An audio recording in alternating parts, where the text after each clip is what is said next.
Hello, I'm Bernard Hickey from interest.co.nz and welcome to a special report on the 11 megatrends of 2008, brought to you in association with ASB. Today we're looking at what we think is our second megatrend. That's the fall in New Zealand house prices in 2008. This is the biggest fall we've seen on record in nominal terms in house prices.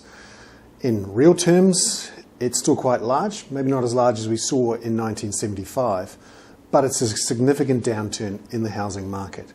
In volumes, the fall has been even greater in percentage terms.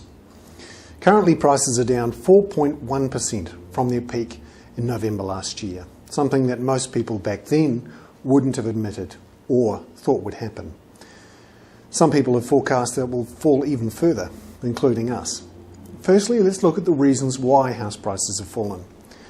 Firstly, there has been a huge fall in the number of houses sold in the last year or so. You can see this chart here.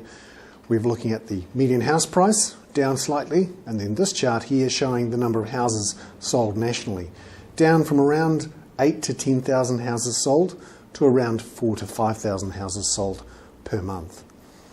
We've also seen lending by the banks dive very sharply, dropping from over $2 billion at its peak in 2007 to under $200 million a month now.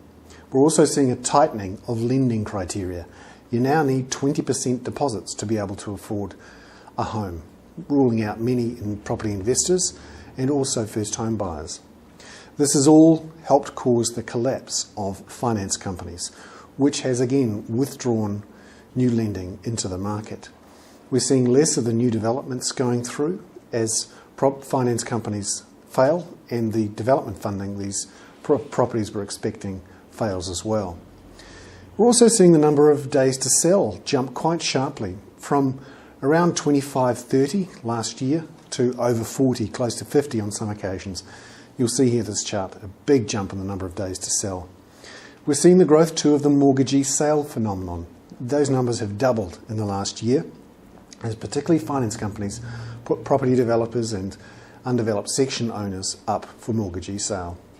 But we still have this Mexican standoff between buyers who really believe prices need to fall some way yet and sellers who just haven't accepted the idea that prices need to fall, I think, around 20 to 30%. So where to from here? Well, let's look at this chart. This is quite controversial, which shows that our house prices have actually tracked US prices quite closely over the last 7 to 8 years, on the way up at least, and now on the way down, but lagged by between 16 and 28 months. So 2009 could be a very tough year for house prices in New Zealand, and we're still sticking by our forecast of a 30% fall in house prices from their peak in November last year through to the end of 2009. We're basing that on our view of affordability.